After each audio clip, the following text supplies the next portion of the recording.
আপনি কি স্বর্গরাজ্যে যেতে চান? কিভাবে যাবেন? সেখানে যেতে কি পাসপোর্ট, ভিসা লাগে? আসুন জেনে নেই আজকের বাণী আমাদের কি বলে। বাণী পাঠ করছেন মিস্টার ডেরিক পল ডি কস্তা, সুদূর তুলুস, ফ্রান্স থেকে। সম্মানিত দর্শক ও শ্রোতা মণ্ডলী, সবাইকে জানাই প্রীতি ও শুভেচ্ছা। আজকে পবিত্র বাইবেল পাঠ মথি 5 অধ্যায় 1 থেকে 12 পদ পর্যন্ত। আজকের পাঠের বিষয় গিরিভূমিতে যিশুর ধর্ম উপদেশ, স্বর্গরাজ্যে প্রবেশের প্রকৃত পথ। একদিন লোকের ভিড় দেখে যিশু কাছের পাহাড়টায় গিয়ে উঠলেন। তিনি সেখানে বসলেন। তখন শিষ্যেরা তার কাছে এগিয়ে এলেন এবং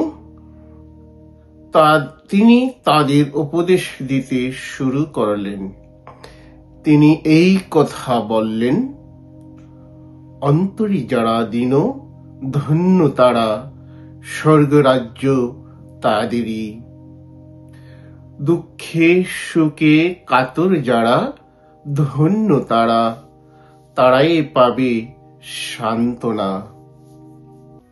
কোমল প্রাণ বিনম্র যারা, ধন্য তারা, প্রতিশ্রুত দেশ একদিন হবে তাদেরই আপন দেশ। ধার্মিকতার দাবি পূরণের জন্য তৃষিত বেকুল যারা, ধন্য তারা, তারাই পরিতৃপ্ত হবে। দয়ালু যারা, ধন্য তারা, তাদেরই দয়া করা হবে। নির্মল যাদের অন্তর, ধন্য তারা, তারাই ঈশ্বরকে দেখতে পাবে।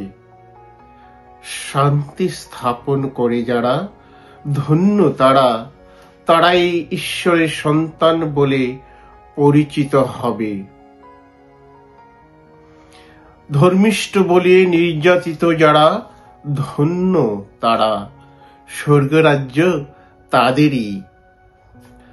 আর ধন্য তোমরা, আমার জন্যে লোকে যখন তোমাদের অপমান করে, নির্যাতন করে, যখন তোমাদের নামে তারা নানা মিথ্যা অপবাদ রটায়,